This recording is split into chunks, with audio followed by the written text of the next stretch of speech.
ko taga Daraga Albay. May tatanong po ako. May nakahanda po bang plano ang Diyos kung sakaling si Eva lang ang nagkasala? Alam mo kapatid, yung tanong mo kasi hypothetical hindi yun ang nangyari no? Kasi kung mag-uusap tayo ng hypothetical, yung hindi nangyari, babalik tayo, parang ibabalik natin ang tanda na noon, panakasaysayan na yun. Sasayangin lang natin ang oras natin pagka mag-uusap tayo ng hypothetical. Alam mo, I suggest na ang pag-usapan natin yung reality. Kasi kung ibabalik natin, kung halimbawa hindi nagkasala si Eva at saka si Adan, ano kaya nangyari? Pwede yung itanong, pero alam mo, sa ganitong pagtitipon na limitado ang oras natin, huwag kang magagalit. Para bang masasayang lang ang oras natin pag pinag-usapan naman natin yung hindi naman nangyari at hindi na uubra uling mangyari, no?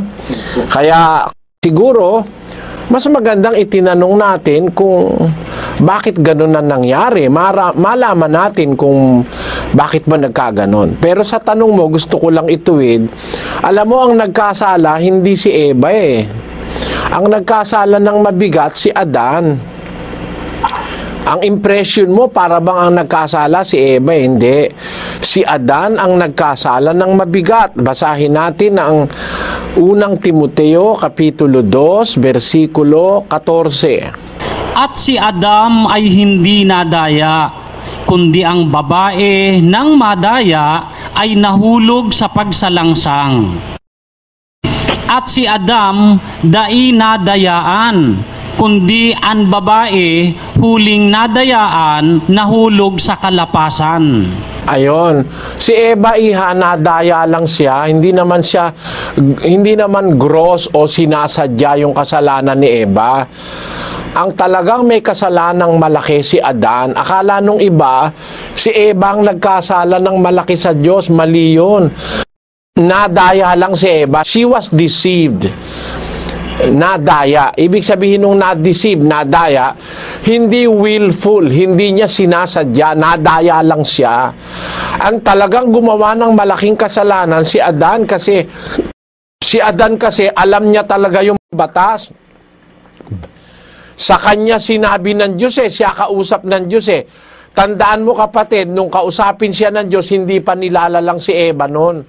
Matagal pa ng kaunti. Siya pa lang ang tao, si Adan.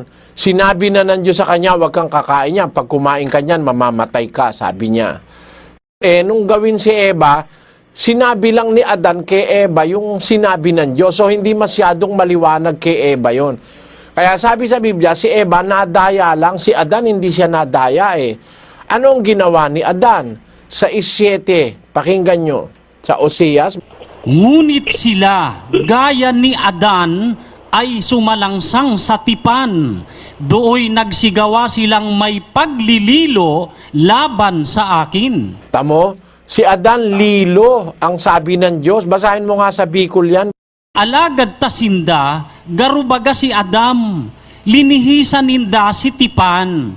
Diyan sinda nagsiwawang tumang sa sakuya. Sadya talaga si Adan. Alam niya kasi yung batas pero si Eva hindi naman niya alam masyado dahil ang kausap ng Diyos mismo si Adan gumawa pa rin siya ng labag. So mas mabigat yung kasalanan ni Adan kaysa kay Eva. Kaya tinan mo kung kanino iniaatang ng Diyos yung kasalanan, kapatid. It was imputed not to the woman but to the man. Basahin natin sa Roma, sa Bicol.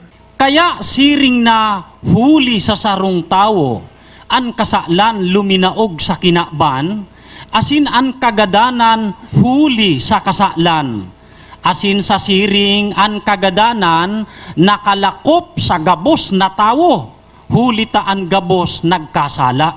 Sa Tagalog sabi, kaya kung paano na sa pamamagitan ng isang tao ay pumasok ang kasalanan sa sanglibutan at ang kamatay ay sa pamamagitan ng kasalanan at sa ganito'y ang kamatayan ay naranasan ng lahat ng mga tao sapagkat ang lahat ay nangagkasala. Paano pumasok ang kasalanan sa sanlibutan, di ba? Sa pamamagitan ng isang tao o lalaki, kapatid na Mel, hindi naman sa pamamagitan ni Eva. Dahil si Eva, nadaya lang ng dyablo, di ba? Ngayon, ganito ang sagot ko dun sa kapatid. Yung tanong niya, ano yun ibabalik natin yung pangyayari.